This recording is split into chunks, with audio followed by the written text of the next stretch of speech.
All right, so the real thing that's keeping you from going full-time at whatever it is you do, but on my channel we talk about starting and growing fishing charter businesses. So for this sake, I'll say the real thing keeping you from going full-time with your fishing charter business is what I'm about to explain. And it's basically, man, I wish there was a way for me to draw this out here. It's called the freedom gap graph, okay? And I'll try to create this mental image for you. But essentially what it is in a nutshell, it's that your expenses are too high relative to your income. And it seems super simple, and that's because it is, but common knowledge doesn't always mean common practice. So, I was able to become a full-time fishing guide at 19 years old. And why was I able to do that? Well, it's because I was only living on $1,200 a month. That was all I needed. And so I was charging at the time $400 a trip. So, after expenses and stuff, basically I needed to run one trip a week to be full-time, which was super easy.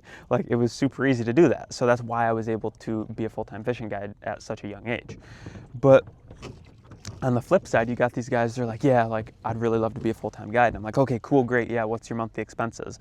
And it's say 15 grand a month or something. It's oh, dude, you're gonna have to run a lot of trips, especially if you're only charging $300 or $400 a trip, because you got expenses, and if your boat's not paid off, you've got that, and yeah, then it's ooh, that's tough.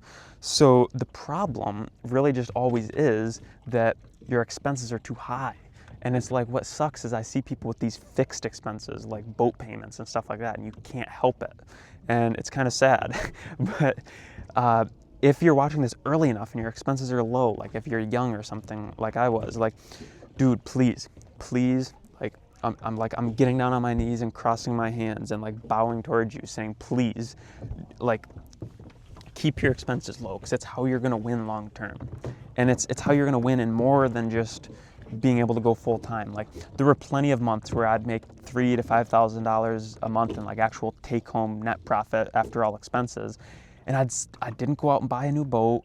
I didn't go out and buy a new truck. I didn't go buy a bunch of fancy new equipment. I just kept stacking it aside for a rainy day. And it eventually, well, for one, during the winter and stuff, when I would basically wouldn't run any charters, I'd have enough reserves to get me through so that I didn't have to do another job or anything. I mean, I'd still dabble my hands in some other stuff. I started other businesses and things like that, but you get my point. And yeah, that's essentially it. It's just that you basically just do that. You just keep your expenses lower than your income, basically no matter what. And it does so much more than just let you get through times when you don't really have as much of an income. But after a while, you get a stockpile of cash going on, and then you can invest it into other things. I ended up investing some of it into commercial real estate, and then later on invested some of it into Bitcoin and stuff like that, like I've talked about before. But yeah, and it just allows you to grow your investments, and it's so much better, believe me, than having some lifestyle where you have a bunch of high fixed expenses that, believe me, I know as I get older and stuff, I'll get more expenses, and life gets more expensive. I understand that. So, but the point is just don't do things that you don't have to do. There was so many times when I could have went out and upgraded my boat. It's a 17-foot Lund Alaskan. It fits me and 2 other people. It's really, really simple. Really, really simple. And it's paid off. It's been paid off for years.